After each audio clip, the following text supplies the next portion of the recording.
So it's not a very convenient time for us, but yeah, for people recordings in India, will be available, sir. Yeah, that would be good. If we can make those available, that's good. What else, sir? How the situation there? Situation is, I mean, good. Everybody is putting mask, but we have some people who don't want to take vaccine, so they are spreading vaccine, and there are some cases with the kids. So that's the big problem. So schools are on. Even elementary schools, high schools, all schools are on. So okay. Yeah, just because some people are not taking vaccine, so that's the problem here. Yeah, but otherwise everything is getting normal. So after the second wave, everybody now realized the importance of vaccines here in India. Right. I know you have a shortage of vaccines here. We have plenty of vaccine, but people are not interested in taking. So it's kind of strange. Yeah, Yuvraj, shall we start? Yes, sir. Sir, shall we start, sir? Only 40 members joined actually till now. Shall we go ahead, sir? Okay, sir. Yeah, We'll go ahead, sir. Thank you. Yeah, go ahead, Yuvraj. Yes, sir. Good morning, our respected speaker, Dr. Krishna R. Reddy, sir, Professor, University Scholar, and Distinguished Researcher, Director,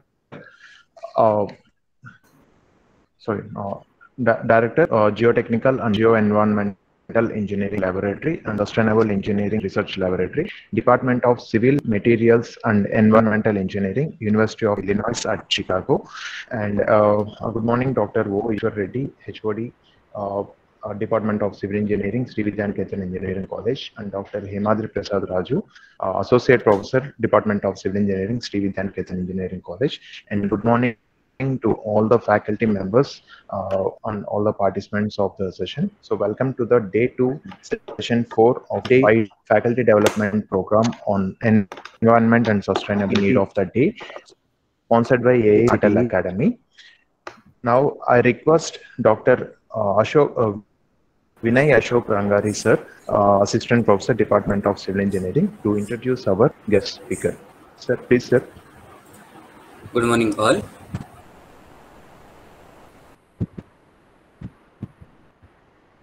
It gives me an immense pleasure. No. Please share that file. Yes, sir. Is it visible?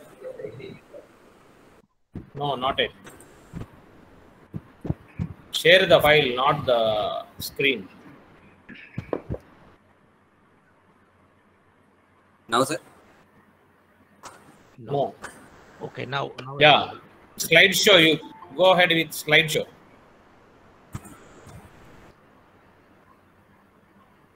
So, good morning, all. It gives me. Yes, sir. It's on. No.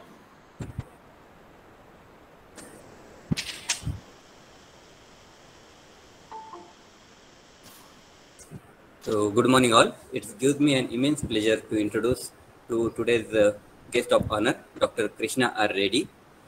Dr. Krishna R. Reddy is Professor of Civil and Environmental Engineering, the Director of Sustainable Engineering Research Laboratory, and also the Director of the Geotechnical and Geoenvironmental Engineering Laboratory in the Department of Civil and Material Engineering at the University of Illinois at Chicago. Dr. Reddy has a wide experience in the field of teaching, consulting, research, and research in the broad fields, covering the broad fields of civil engineering, geotechnical engineering, materials, and environmental engineering. Dr. Reddy is the author of 4 more major books and also the author of 210 journal papers, 19 edited books and conference proceedings, 22 book chapters, and 194 full conference papers. Dr. Reddy has given 185 invited presentations in the USA and 18 other countries. Dr. Reddy has received several awards for excellence in the research and teaching, including ASCE W. Horner Award ASTM Hoagland Award, UIC Distinguished Researcher Award, University of Illinois Scholar Award, and Award for Excellence in Teaching.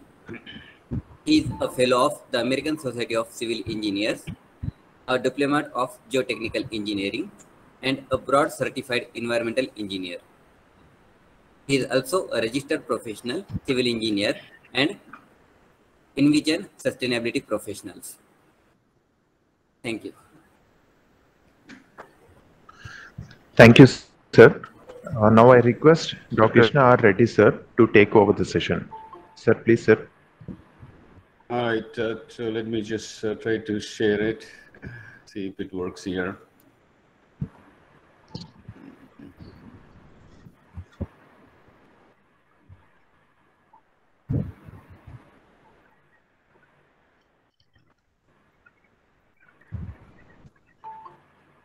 Is it visible?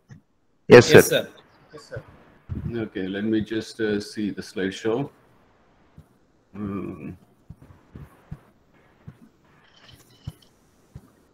Yes, Yes, sir. It's visible. Is it Sir. good?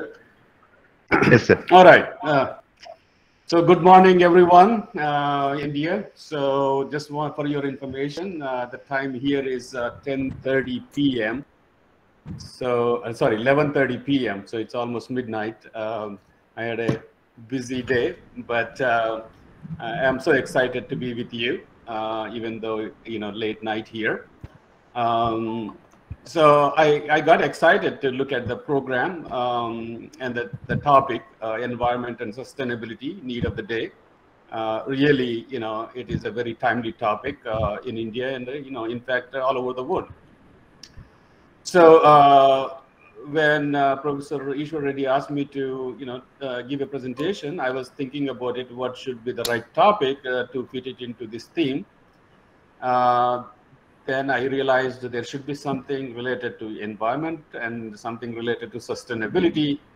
So I chose this topic, So this is one of our projects that deals with treating polluted stormwater. So that's kind of an environmental aspect.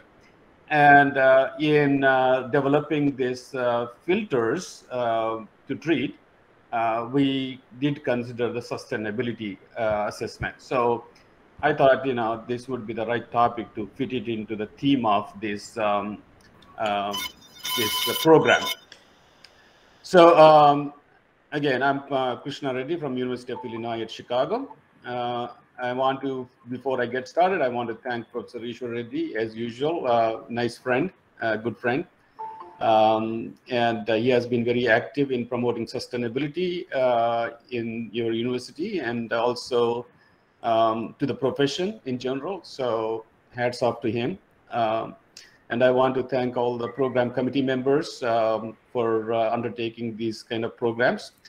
And also I want to thank my graduate students who did this project for their master's work. So let me get into my project. Hopefully, this project is interesting, even though it is applied to a situation in the US, but same principle could be used in India, and maybe not necessarily exactly the same way, but in a modified way. So hopefully, it will benefit all researchers and practitioners who are working towards reducing the pollution in the environment. So what I'm talking about is the stormwater runoff problem. So as you know, whenever it rains, you have a lot of runoff. It's not a problem in the rural areas, but in urban setting, like in cities, the stormwater runoff, carries a lot of pollutants with it, and that can affect the water quality of surface waters when this stormwater gets discharged into those waters. So I hope I'm audible. Just it became all the background noise went away, so I just wanted to make sure you guys can hear me. Yes, sir. You are very well audible, sir. Oh, okay, all right.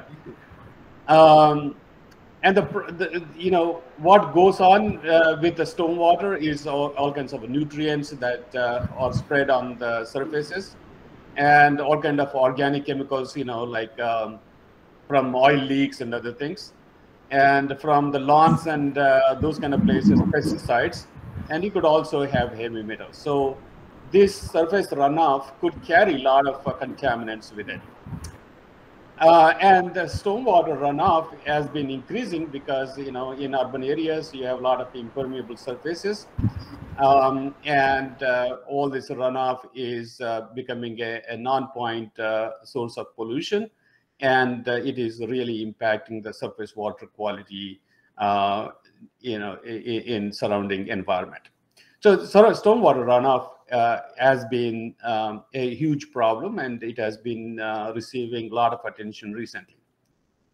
So particularly, as I mentioned, in urban settings, this is a huge problem. If you don't control this stormwater, then you will have a lot of combined sewer outflows. You know, basically you have a sewer line systems, but they get overflowed. And then you have all these, you know, automobile leaks, gas and oil and chemicals and bacteria and litter, all that, you know, flows around in the surface runoff and contaminating not only the surface water, but also, you know, the entire urban environment. So, you know, you know, courses and you know, professionals who deal with stormwater management, they have a lot of options in their you know, in their profession. You know, such as detention ponds. You know, that's very common. And then these days, you know, a lot of people are using green infrastructure, right? So like a permeable, you know, permeable pavements, you know, bioswales.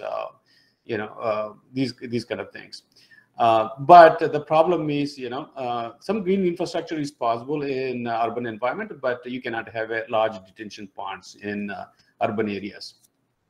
So in these situations, you know, it's the same thing in Chicago also. We cannot have a large detention ponds, and we have some green infrastructures such as, you know, green roofs and bioswales and other things. But still, they are not enough to accommodate this surface runoff. So in these situations, we propose to use in-ground reactive filters. And this is what we propose, and we consider different designs with different filter media. And we have been looking at, you know, how do we make these systems sustainable? So that's the, you know, project that I'm going to show you. And hopefully this will, you know, address both controlling the environmental pollution as well as the sustainability aspects. So this is the concept of in-ground permeable reactive filter system. Basically, this idea, you know, we got it based on permeable reactive barriers that we use for groundwater treatment. Kind of a similar thing, you know, you build a trench across the flowing groundwater, and the groundwater flows through that in a permeable trench, and then, you know, the water gets treated, and the other side you get clean water. So based on that concept, so we came up with this in-ground permeable reactive filter. So you can see here, you know, all the runoff is allowed to enter in from one end, and it goes into this inlet well, and then goes into the filter chamber, and it goes through the filter media, and then, you know, at the bottom, the treated water comes out, and that can be discharged into the surface water, where, you know, where this was going anyway. But now, instead of contaminated water getting into the surface water, now you're treating through this filter media, and then, you know, you're discharging the clean water. Of course, then, you know, you cannot design the filter media for any rainfall event. So we have this overflow design that will allow excess water to flow through and not allow the nearby areas to flood. So as I mentioned, we had worked on this concept for a while, and one of my master's student did her thesis, and one PhD student also worked on this project. So the most challenging part in this project was to come up with a filter material. And the challenge here is that surface runoff has mixed contaminants. You have nutrients, you have organics, you have metals, you have pHs, and you also have a bacterial contamination. So how can you come up with a filter media that can take out these mixed contaminants? So that has been the biggest problem with our research. So we identified some of the permeable materials, and then we tested them. And different filter media had different efficiencies for different pollutants. Unfortunately, we could not find any material that could actually take out all the contaminants.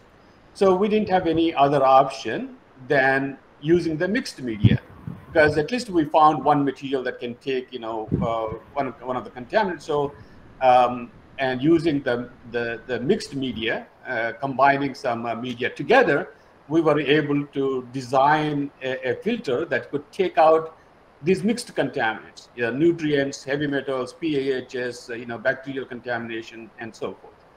And we did extensive lab testing with the mixed media. And then we also tested this filter concept at a beach in Chicago. So we started this project from the point of view of protecting these beaches.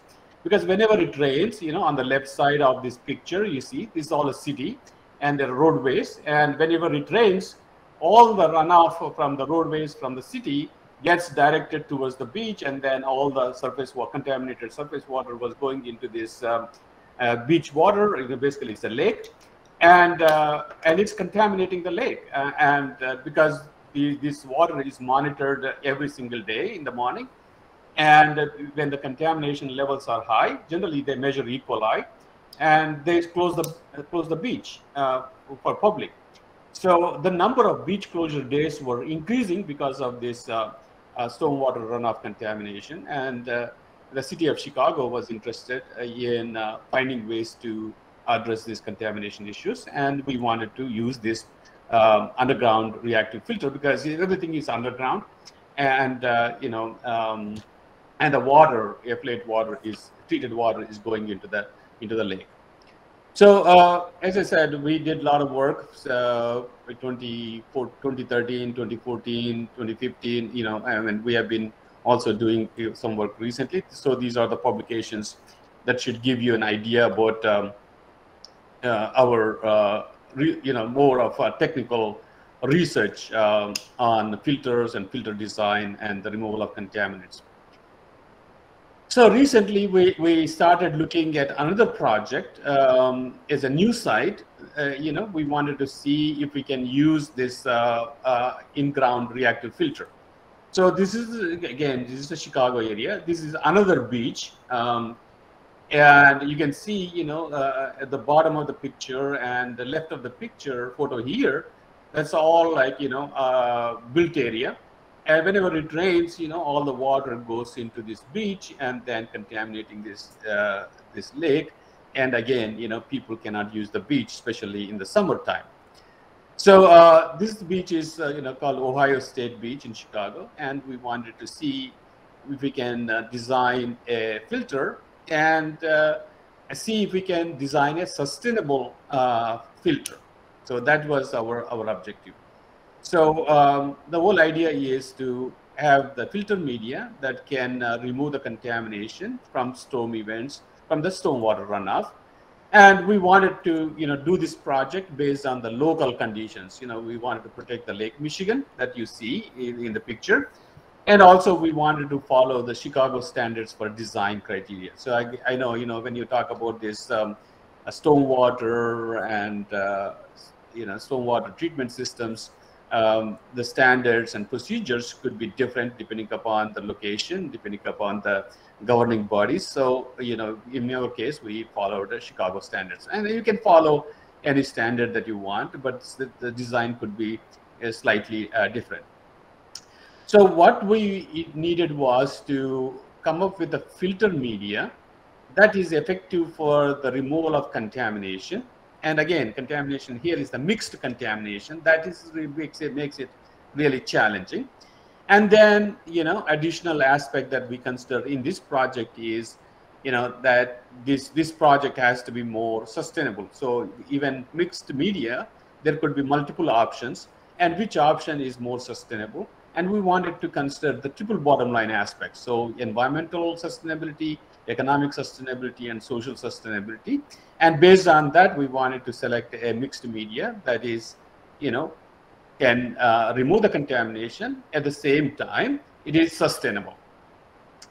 And again, what we are talking about is making this urban stormwater runoff to meet the lake water quality standards.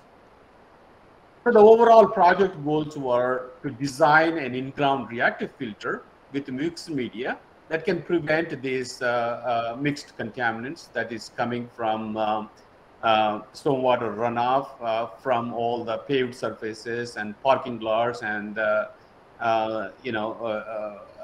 parks and those places coming into the Lake Michigan, and identify the most sustainable mixed media filter, and do a triple bottom line quantitative sustainability assessment of these reactive filters with the different types of mixed media. So how did we do this one? How did we evaluate the mixed media? So if you look at the stormwater, if you look at the literature, and these are the typical contaminants that you can find, like phosphorus, nitrogen, cadmium, chromium, copper, lead, nickel, zinc. So these are the nutrients, these are the metals, and then you have these as naphthalene and phenanthrene, those are PAHs. And E. coli is a bacterial contamination. TS is the total suspended solids. So if you look at the stormwater data that is reported in the literature, it varies quite a bit. And then what we wanted to do is to look at something, at high end and to look at, if we can create a worst case stormwater conditions, and can we test that one using our filter? So if it works, then, obviously if the concentrations are low, it should work also.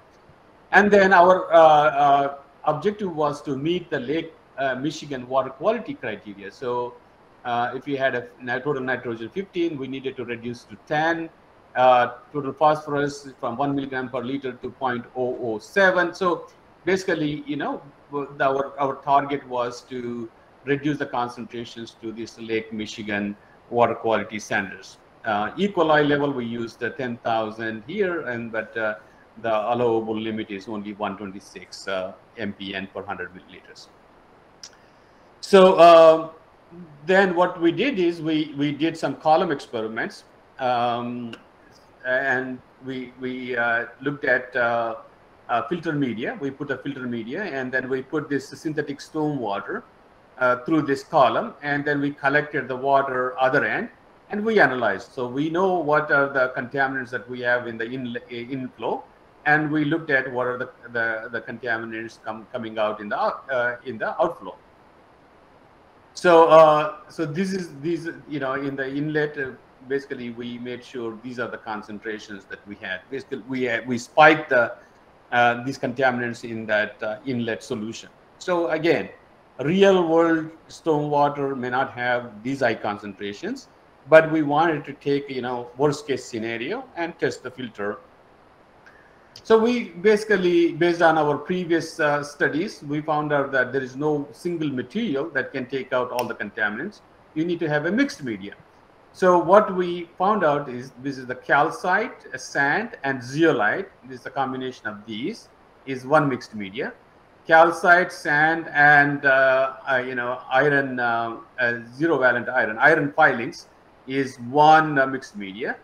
And you have calcite, sand, zeolite, and iron filings is another mixed media. So we tested these three different mixed media, and here are the contaminants. All of them are together in as a mixed contamination, including the E. coli, and then we tested these things. So these are the percentage removals based on our testing in the column experiments. again, you can look at E. coli. It's hard to make E. coli inlet solution with fixed concentration.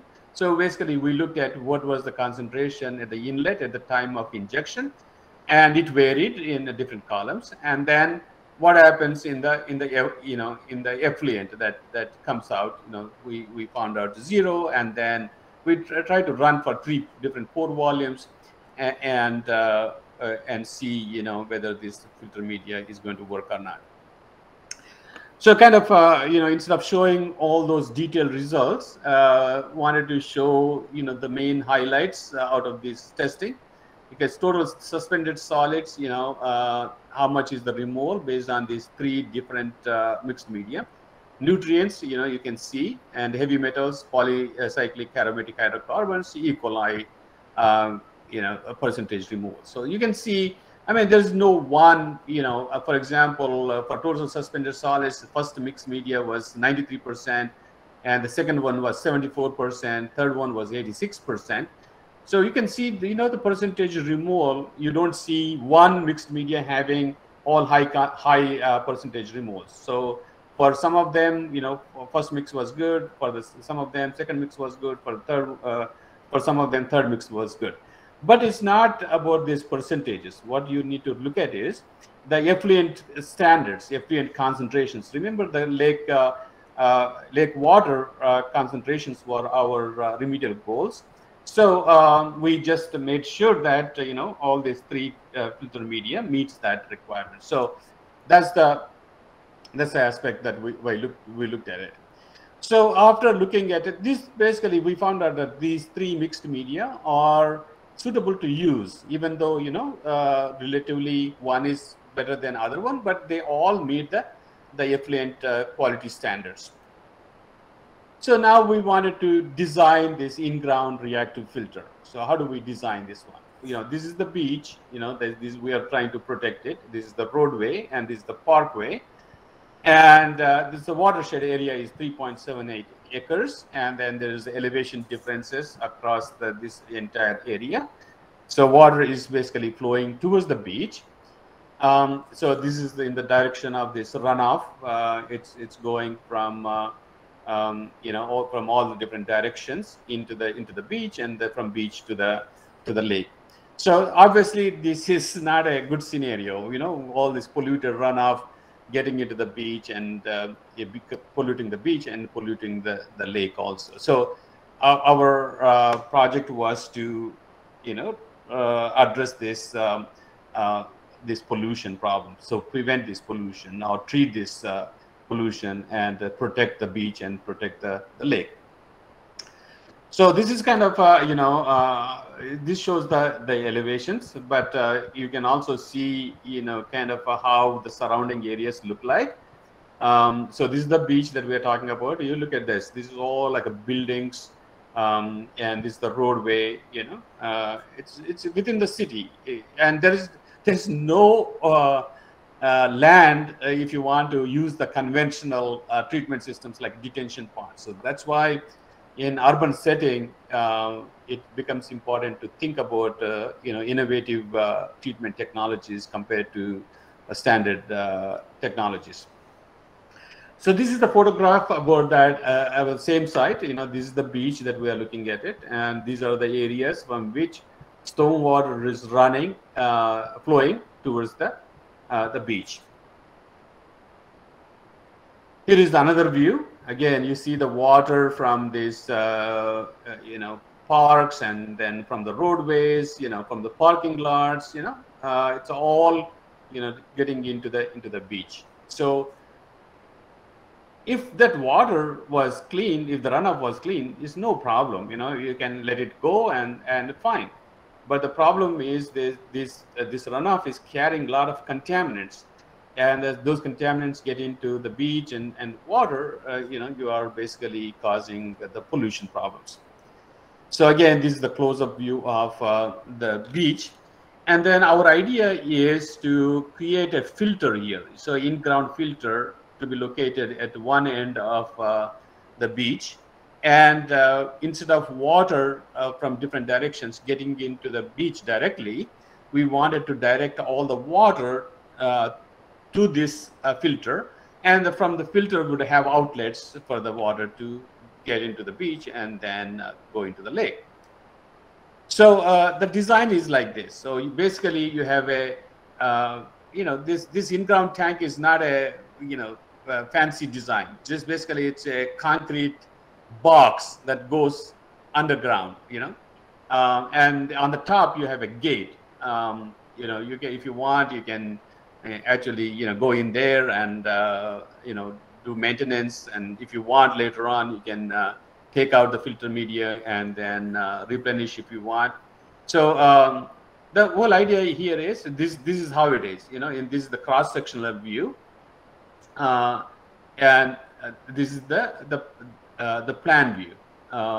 So the water goes inside here, you can see from that end, and then goes into this middle chamber, and this is the top opening, and it overflows on the left side and the right side, and then gets into that filter media. So you can see in the cross section, so water comes inside here, and then it overflows on this side walls and goes into this mixed media, and then comes down, and then the treated water comes out of these bottom pipes. And then we also have, if you don't want the water to go through this filter media, you can open up this outflow pipe, so the water that comes inside can come out from this the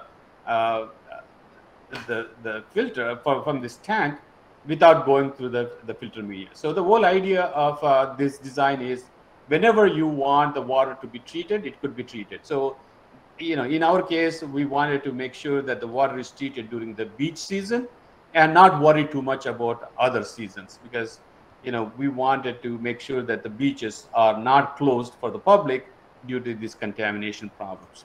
So at the bottom, we have like these small pipes that will let the effluent go out. So basically, it's a very simple design, and water goes inside and goes through the filter media and then comes out from the bottom pipes, and then that goes onto the beach and then gets into the lake. So remember, we have these three mixed filters, mixed media filters. So first mix, and second mix, and third mix. So all of them are practical to use. And if you look at the individual materials, calcite, zeolite, sand, and iron filings, these are the properties of those individual materials. And then most important thing is the hydraulic conductivity. So the hydraulic conductivity has to be high enough, and water can flow through easily, and you don't have a backup and then a flooding situation. At the same time, the media should be able to remove the contamination. So this is the challenging part. It should allow the flow as fast as it can. At the same time, it should remove the contamination. So if you can have a low flow, then there are different types of media that is possible, and they can easily take out the contamination. So the problem here is you want to have high permeability, at the same time you want to take out the contamination. So that's kind of a challenge. So we have considered designing this in-ground reactive filter using the first mix, second mix, and third mix as a filter material. And the rest of the things are pretty much the same. We have a precast concrete, the box, and whatever it takes for that. And then you have pipes, cast iron gate, and then at the base you have this granular material. So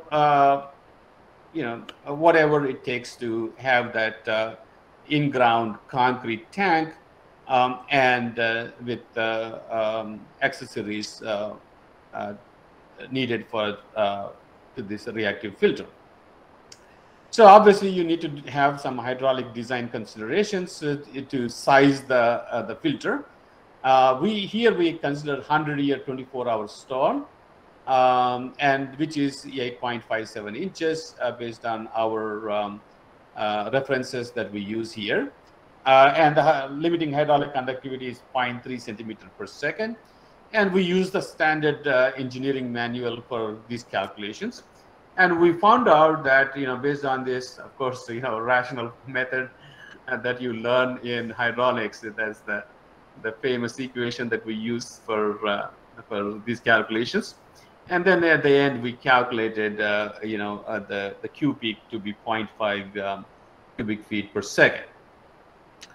And then, based on that fact, we could calculate what is the area that we need for the filter. And then we, assume the wall thickness to be 0.5 feet. And then, the total, the depth, is to be 4 feet. So then the filter that is needed is 5 feet by 10 feet by 4 feet. And then we assumed, 1 foot of, the, difference between the top and the top of the filter media. So that makes the tank sizes to be 6 feet by 11 feet by 6 feet. And that's the tank side. And we calculated what is the concrete that is needed and what kind of pipes that we are needed for this one. So this is not a very complicated calculations, but these are the ones which we even teach to our students in our hydraulics classes. And you basically follow the manuals for doing these calculations. So the first mixed media, when you mix these 3 materials, calcite, zeolites, and sand, the media looks like this. This is a real media that we tested. And then when you mix this calcite, sand, and iron filings, iron, the reddish color comes because of the iron filings. And then with the proportions that we looked at it, for each of these mixed media, we calculated how much is the individual materials that are needed for this mixing. So the mixing could be done in the field just before placement, or you can pre-mix offsite and then bring it and put it in the concrete box, that the filter. But what we wanted to calculate was how much of the material that we need for these filters. And here what we have is the option, whether we can use the mixed media 1 or 2 or 3. They are all feasible, but we wanted to do the calculations simultaneously for these 3 of them to make sure that all these 3 are workable. And then later on, I will show you, we wanted to do the sustainability assessment. And from sustainability point of view, which one is more sustainable?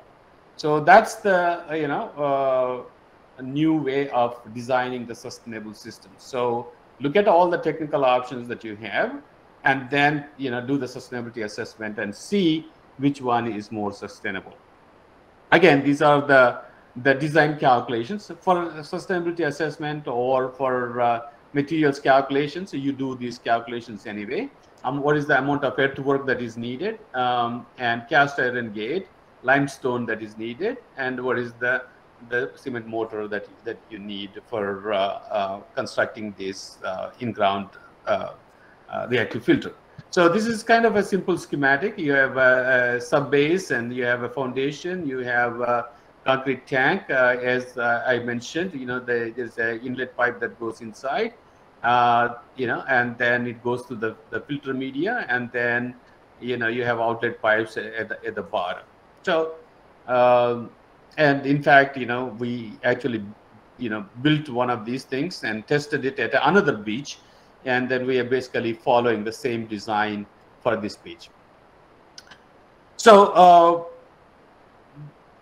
at another beach, we kind of found that this works. But here, we wanted to test these 3 different media, consider these 3 different mixed media, and wanted to do some other additional analysis that we didn't do before in the previous project. So we wanted to do the sustainability assessment and find out which mixed media is more sustainable option to use. Okay, and in sustainability assessment, everybody talks about sustainability from triple bottom line point of view: environmental, economic, and social. Right? So people talk about sustainability, sustainable designs, everything that they are doing it sustainable, or in general people use the sustainability word, you know, loosely without proper justification. But if you really want to see, you know, anything somebody saying sustainable or not, you have to, you know, perform this quantitative sustainability assessment. And based on the numbers, you can see whether, you know, what is being considered is sustainable or not.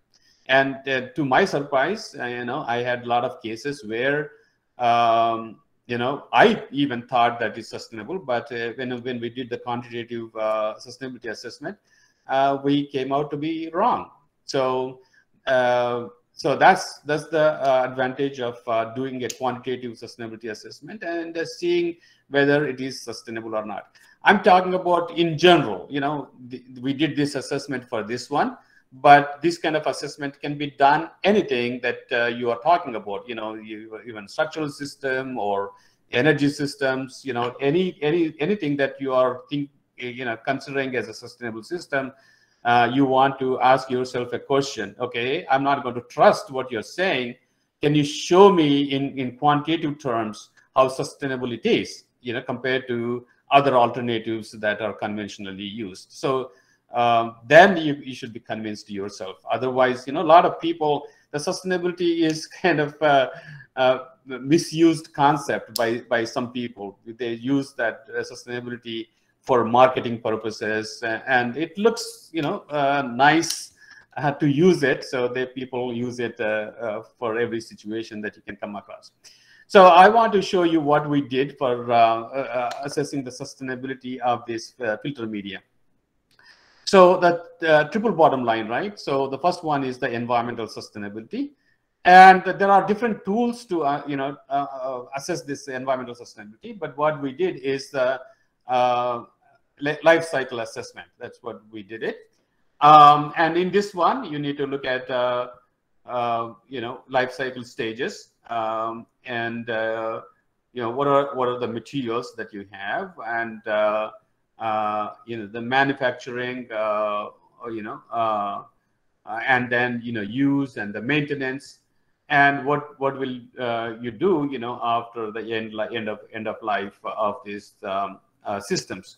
So so these are inputs, the energy and water, and polluter runoff goes in there, and filter runoff comes out here, and what are the emissions that you get out of this whole system. So you look at the life cycle stages, you look at materials, you look at energy, and then look at the emissions based on the LCA. So LCA is standard way of doing the environmental sustainability assessment. We use ISO 4040 standard for doing this analysis. So here the functional unit is basically the entire filter media that we are looking at it, and we are assuming that this filter will last 20 years, and we have all the materials inventory for these things. So you have quantities of individual materials that needed for each mix that we considered. So you have all those things. And then other materials that go to build that concrete tank and then supporting system. And we have those materials. And those could last longer. And it all depends upon how much contaminant that you have in your stormwater, and what is the capacity of your filter media. So based on that, you can come up with a estimate of how long that filter is going to last. And then transportation, where are those materials available, and where is your project site? Okay. In sustainability assessments, this transportation really could make huge difference. So if you have some materials that are locally available, that's really good. If you have materials that you are transporting from a long distance, then the emissions, transportation emissions, really make environmental sustainability look bad. So, for example, in this case, we really, these are the companies, real companies, where we could get these materials, and the distance from the project site. So this the company that provides the zeolite is 1,422 miles from the site, and other ones are, one is 35 miles and the other one is 94 miles. So, so that's the biggest concern. So in this mixed design, you don't have a zeolite, you have calcite, sand, and iron filings. They are easily available, nearby. And then if I have this third mix, again, zeolite is there, and that needs to be transported from greater distances. So you need to have the materials. You need to also know these transportation distances, and quantity and distance. We calculate so-called ton miles, and that's what you need to input into your LCA to get the emissions. So again, other materials: precast concrete, cement, cast iron gate. So these are the actual quantities, and this is the actual source where we could get it, and what is the travel distance and the ton miles. So this is all the inventory that you are building it for LCA input. And once you put all this information in your LCA, then you can calculate the impacts. And this is the flow chart of a filter. So this flow diagram shows you where the impacts are coming from in each of these the system. So here is the filter mix 1, and here is the life cycle assessment of components of filter box, that concrete box and other things. So this you may not be able to see these things, but you can see what is the contribution of each of the components that are involved in your system. So it gives you a lot of details in this one. So the output is your environmental impacts, and depending upon what impact assessment methodology you're using, these environmental impacts could be different. So in our case, we used Tracy, which is more applicable for North American conditions. And then you can see what are the environmental impacts. We're talking about broader environmental impacts. Remember, the local environmental impacts are the pollution in the stormwater, and we are removing that one. So that's like a utmost important thing. So the local pollution problem is taken care of. When you talk about environmental sustainability, you're talking about global environmental impacts. So for example, in this analysis, we looked at the fossil fuel depletion, acidification, respiratory effects, smog, eutrophication, global warming, ozone depletion, non-carcinogens, carcinogens, ecotoxicity. So these are the units, and these are the numbers. So for each mix, right? This is the first mix, and this is the second mix, and this is the third mix. And when you do the analysis, it gives you what is the contribution of the raw materials, what is the contribution of the raw transportation, what is the contribution of the construction, right? Basically constructing that tank and placing these filter materials and other things, and what are the impacts of the maintenance. What you need a periodic maintenance, and that's considered here. So you can really see these numbers. So you're able to calculate these numbers for the mix 1. You can see the calculations for mix 2. You can do the calculations for mix 3. So these are the impacts that we would consider it in terms of environmental sustainability assessment. And looking at the same results, for example, raw material. So here in the previous slide, I showed you for each mix, raw materials, transportation, construction, and maintenance. So here what I'm looking at is for comparison of the raw materials for mix 1, comparison of transportation impacts for each mix, and construction impacts for each mix, and the maintenance impacts. So when you have this output like this one, you can analyze your data in different ways and kind of see where the impacts are coming. What is causing? Are these materials are causing the impacts? or transportation is causing the impacts, or construction is causing impacts, or maintenance is causing impacts. And you can even look at, in detail, what part of construction, for example, you're interested in construction. If something is causing more negative impacts, what kind of, what is causing that more negative impacts? And then that helps us to focus on that, aspect, and then change that one so that it can become more sustainable. Of course, those numbers can be, normalized and could be compared. For example, here, and what instead of looking at those different numbers here in actual units, so you can actually look at these numbers, and you can normalize it. These are the actual numbers for filter design 1, filter design 2, filter design 3, and these are all the environmental impacts. So, and if you normalize, highest is 100%, whatever is highest is 100%, and then you can see what is the other one with respect to that 100%. So looking at this one here, so the first one is the filter design 1, second one is filter design 2, third one is the filter design 3. So ozone depletion point of view, number 2 is better. Global warming, right? Carbon footprint, that's the minimum calculation that you have to make when you're talking about environmental sustainability. Carbon footprint is basically CO2 equivalents, right? And then again, best one is the filter 2. And you can see consistently the filter 2 comes out to be better than filter 1 or filter 3. So obviously in this scenario, you don't have a conflicting situation, but many projects that I worked on, you don't see consistently one system being better than the other one. So you will have mixed results based on these different environmental indicators. But here it's a very clear indication that filter 2 is more environmentally sustainable.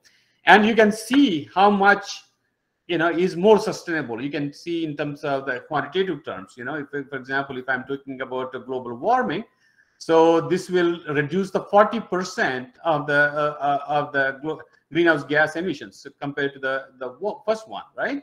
So first one is 100, this is 60. That means 40% reduction in the greenhouse gases. So any with what is going on with the climate change, any difference, any small contribution you can make, to reduce the greenhouse gases, all of those will add up and make some impact to the global climate change. So, whether it is small or big, and if we are conscious about reducing the greenhouse gases, collectively we can address the climate change issues. And you can look at these results in a normalized way, and then you can also look at, okay, we looked at long distance for zeolite, but what happens if a zeolite is available close to the site? You can do a lot of different scenario modeling, right? So for example, here I'm showing the first one is using the actual distances, and the second one is kind of hypothetically, I don't want to have that zeolite transportation distance to be a major influencing factor and skewing all our results. So if I want to, check if that is the case, so let's say the zeolite distance, if I change it to 20 miles, I would still, kind of see some impacts. But here is the normalized impacts. You see here normalized impact. And here you can see definitely, if zeolite is locally available, then this filter number 3 could be more sustainable compared to 2 and 1.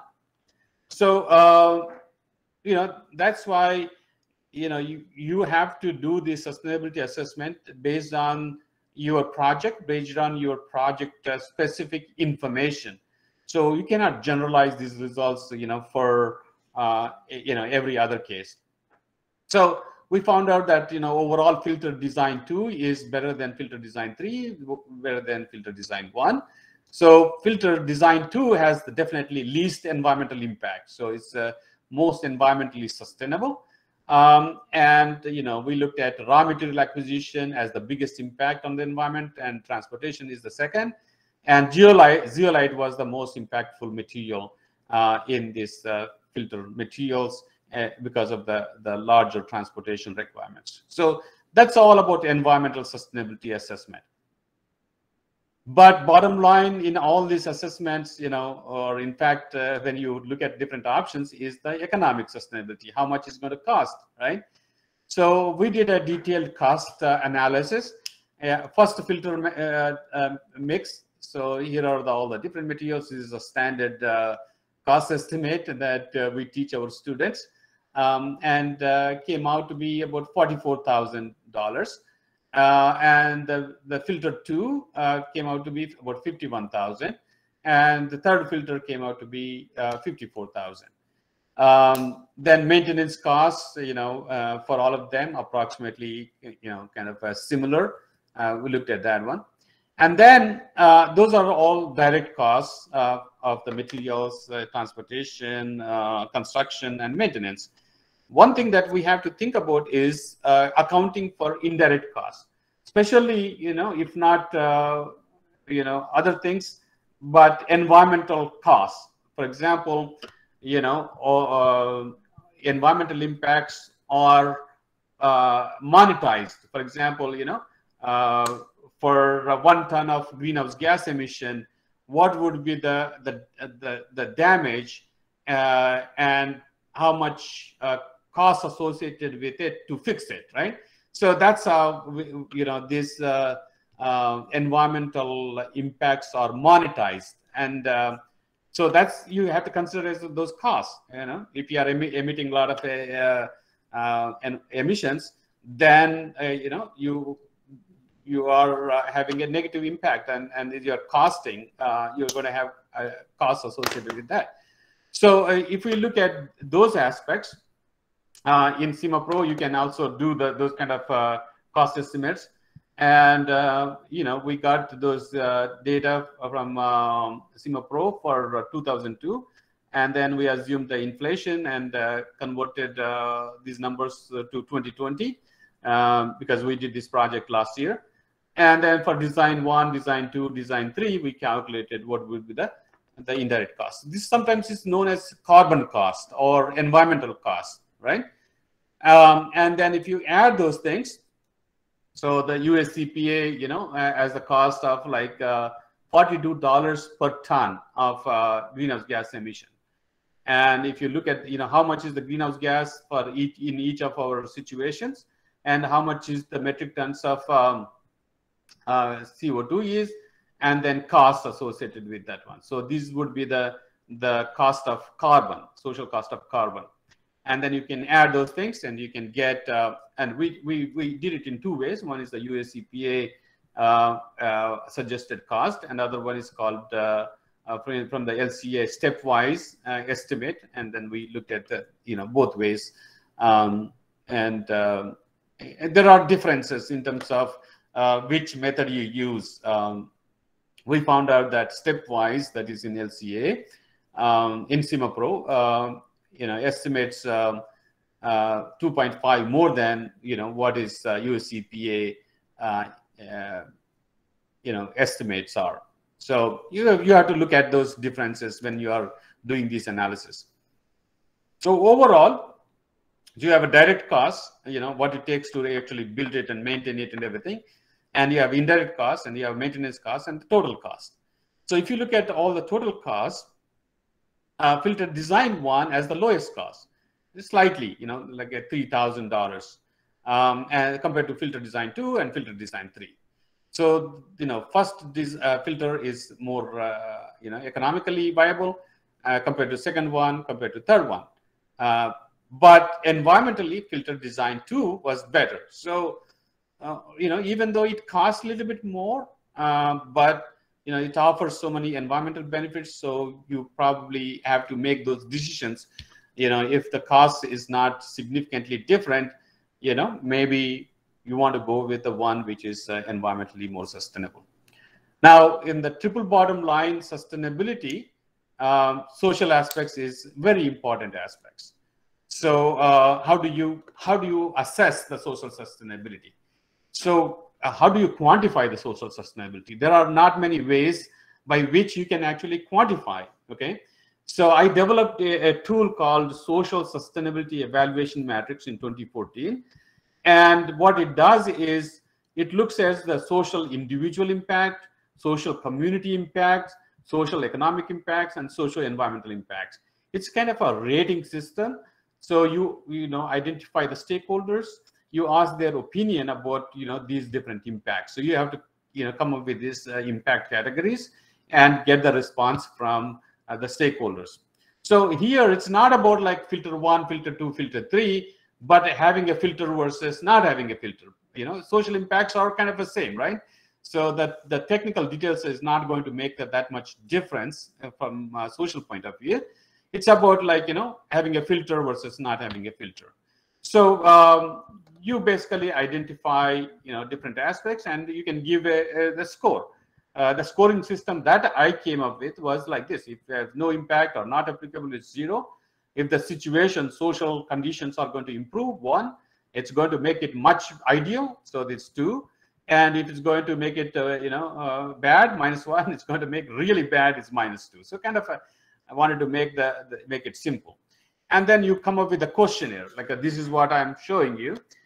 For social individual, how one individual could be affected by this project, right?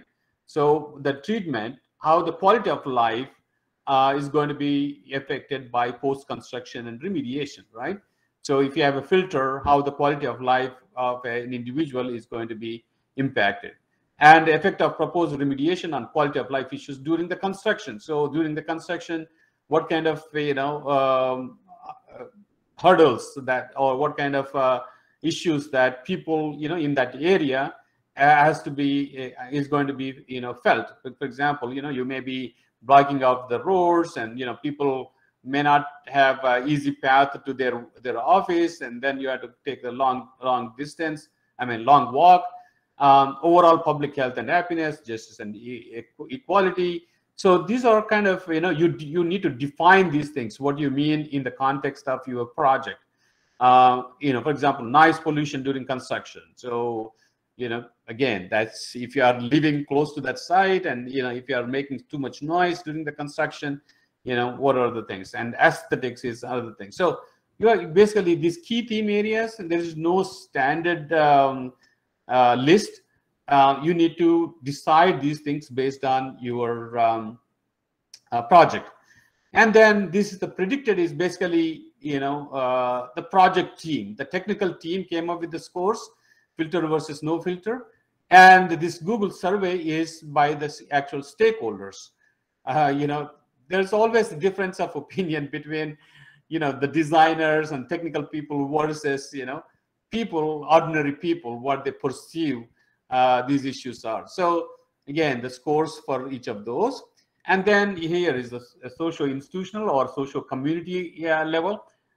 Again, you identify the key theme areas, and then through the surveys, you get the scores.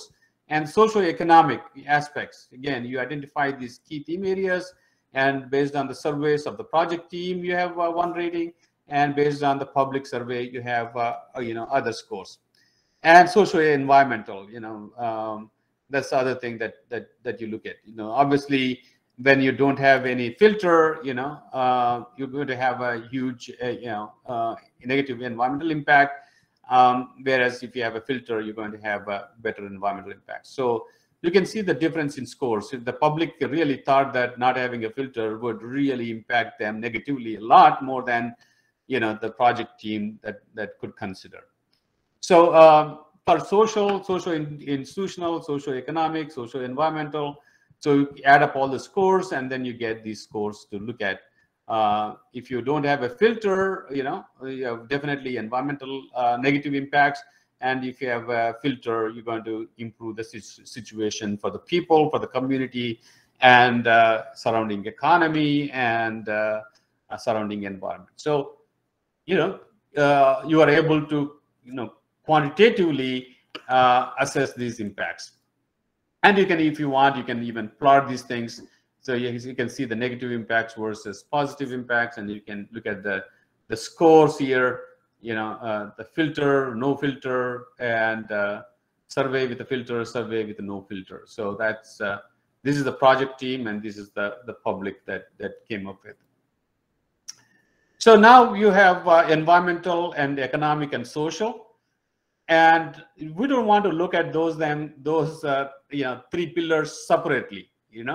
We really need to combine them and then look at what is the overall sustainability is, right? So you have environmental aspects and economic aspects and social aspects. So these are all the numbers that we calculated. So we call these one indicators. So these are called metrics. So we have environmental indicators and metrics, economic indicators and metrics, social indicators and metrics. Can we do something to combine all these things together and come up with a sustainability index? So that's where we use multi-criteria decision analysis tool. So we use the MIVES, but you can use anything that you want. And then you can calculate the environmental sustainability index. And then you can calculate the economic social sustainability index and the social sustainability index. So in all of these things, you have to weigh all these indicators equally, even these triple bottom line aspects equally, or you could weigh them differently depending upon the stakeholders' feedback. So if you look at this situation, if you assume everything is equal, you get the overall sustainability index is this. Okay, so obviously the second one, filter 2, at the highest social sustainability index compared to the 1 and compared to the 3. But if I do some weighing, for example, in this situation, I assumed 50% is environmental, 25% is economic, 25% is social. I still get the same overall conclusion.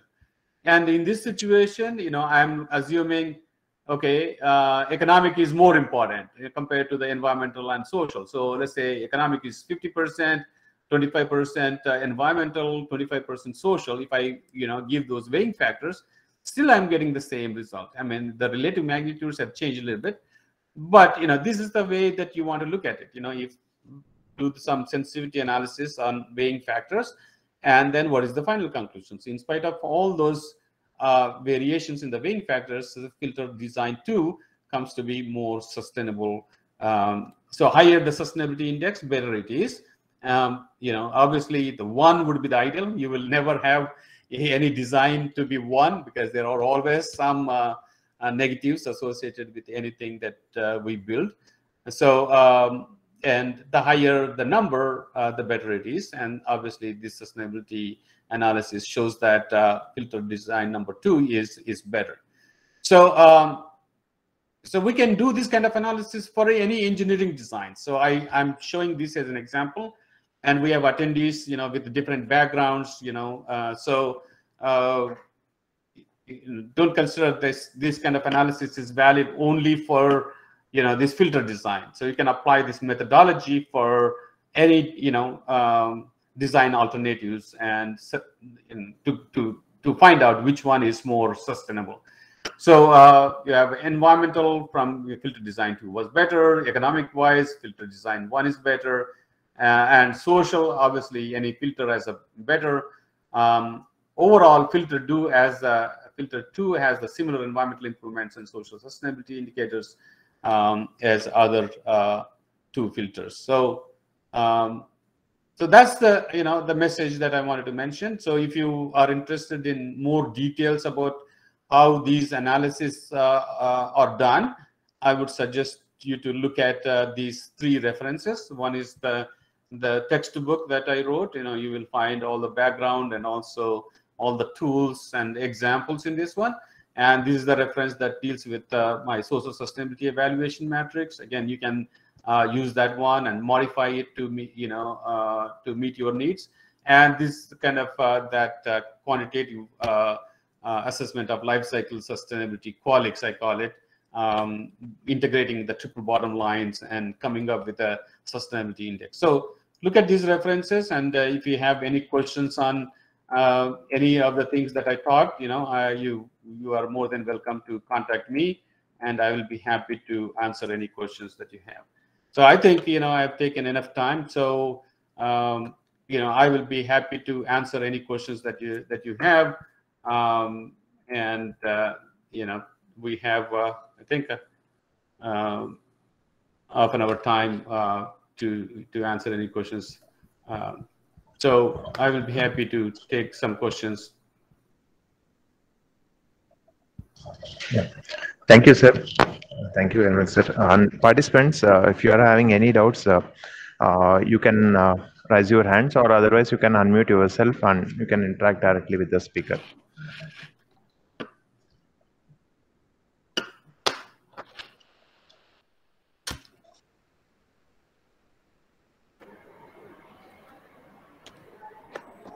So excuse me, sir. This presentation was very excellent, sir. We learned many things, very informative, and practical experimental studies have been presented. Even we can also try in our areas. Maybe different contaminants will be coming. So those contaminants, how to remove using those materials. It is very useful for our participants also to take up some studies on that contaminants removal. And as you said, there are people that misconception about sustainability. They're not properly knowing what is exact sustainability. So this has to be removed from their misunderstanding from their minds. So you are very well told about that, sir. Very thank you very much, sir.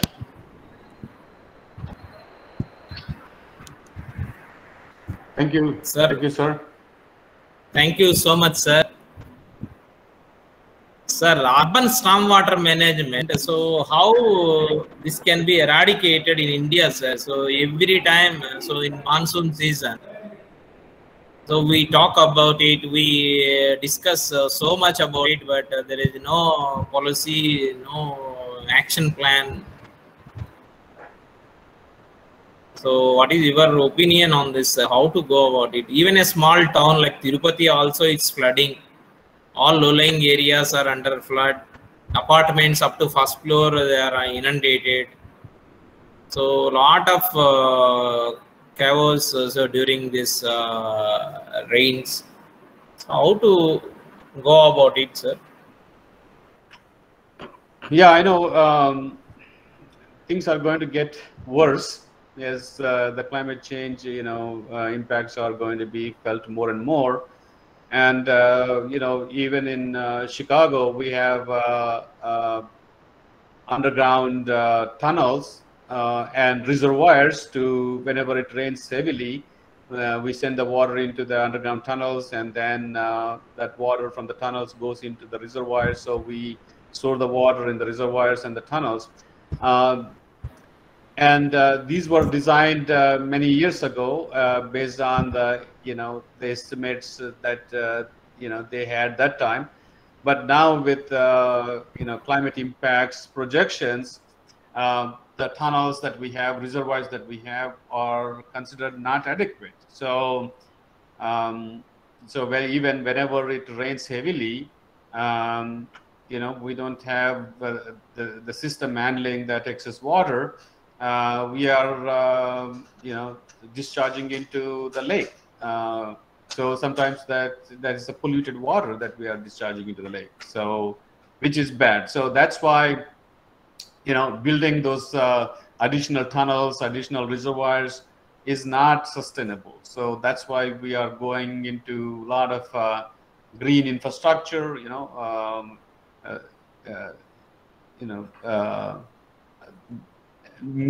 As much as possible, let have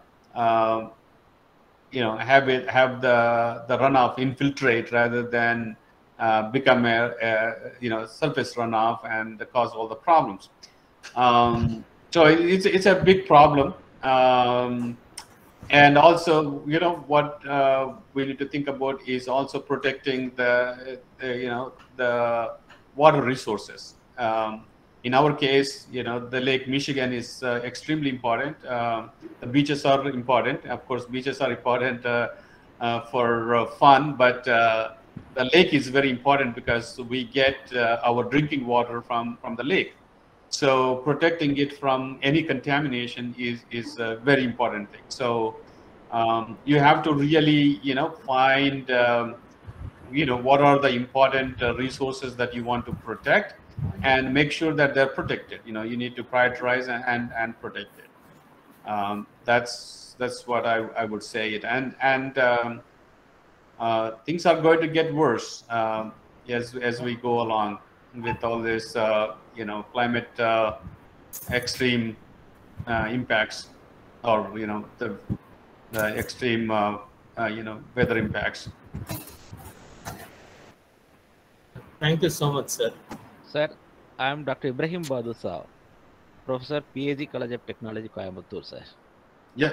I am Yes, very sir. happy to listen to your entire presentation. It's very excellent, sir.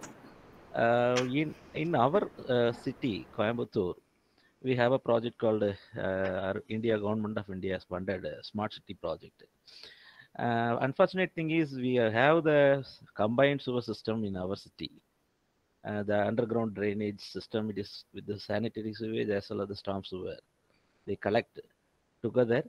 Maybe the methodology what you have adopted, what you have developed or suggested, we can very well apply for some apartment kind of individual layouts. We can very well apply. Mm-hmm. And one thing what I felt is there any pre-treatment needed for this in your place, because you may be having the storm sewer separately? Yeah, that some places is there, but in city of Chicago, we have this old infrastructure. We also have a combined sewer system, unfortunately. Okay. So yeah, the stormwater, gets combined with sanitary sewer, and it's really bad. So yeah, I think they didn't think about this issue long ago. And that was a big mistake. They did it. So now unnecessarily we are generating a lot of wastewater, and all that wastewater needs to be treated, and a lot of energy, and a lot of issues associated with that. So if it is possible to have separate systems, that would be really wonderful. But unfortunately, Chicago, we have a combined sewer system. That means in your filter unit, did you adopt any pre-treatment, sir? So this is what happens. Basically, most of the city water goes into the combined sewer system. Okay. But along the lake shore, we don't have any inlets to let this runoff go into the combined sewer system. So this water, basically goes directly into the beach. You follow what I'm saying? So and that's what we are treating it. Wherever possible, they have directed all the runoff into the combined sewer system. But along the lake, along these beaches, you have parks, you have roadways, and all that water, it directly, when it rains, it directly, gets into the beach and gets into the water. So that's what we are focusing on. And we don't need any pre-treatment for this one, because in the filter itself, you can have the debris collected, and then the design is such that when it enters into the tank, and you have that overflow system to get into the filter media. So during that time, most of the stuff gets. I mean, of course, you have the grate and things like that, but we don't have any special pre-treatment before it gets into the filter. Okay, sir. Actually, I could see the flow also found to be reasonably good, sir. 10,000 liters per hour. Yeah. Reach filtering is very reasonable quantity. Yeah. But it's also not continuous, right? I mean, like, just for rain whenever Yes. you have a rain, and also, most importantly, to catch that first flush, right? Yes. That's, yeah. So that's and these guys are more interested in controlling that runoff, especially during the beach season, because if the contamination levels goes up, then the beaches gets closed. So people have to stay home instead of being on the beach. I could get the new idea about the. We have studied the environmental impact assessment, but this sustainability assessment tool, what you have demonstrated, it is very informative to us. We'll try to do it in our studies also, sir. Thank you very much, sir. Sure. Thank you. Thank you so much. Yeah.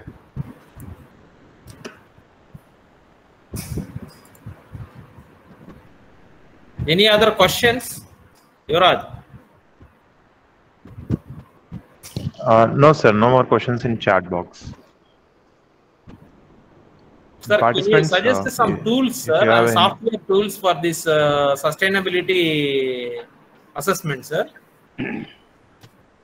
So in the book that I showed, it talks about different tools, right? So you have a LCA, you have streamlined LCA, you have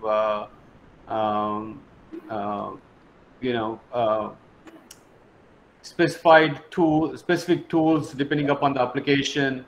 There are a lot of rating tools, like LEED is for buildings.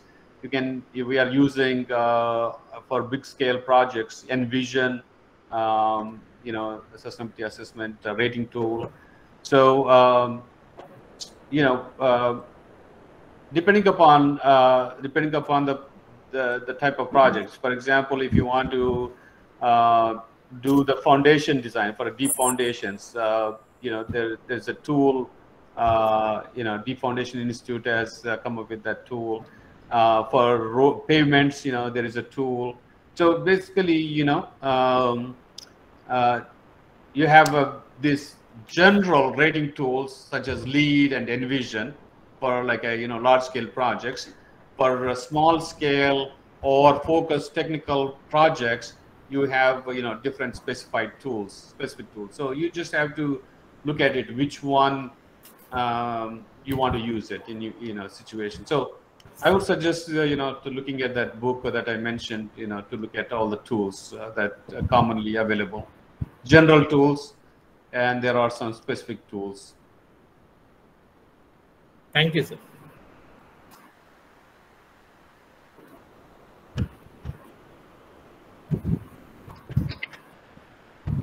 Yeah, so thank you so much, sir. So thank you for your valuable time. I disturbed your sleep.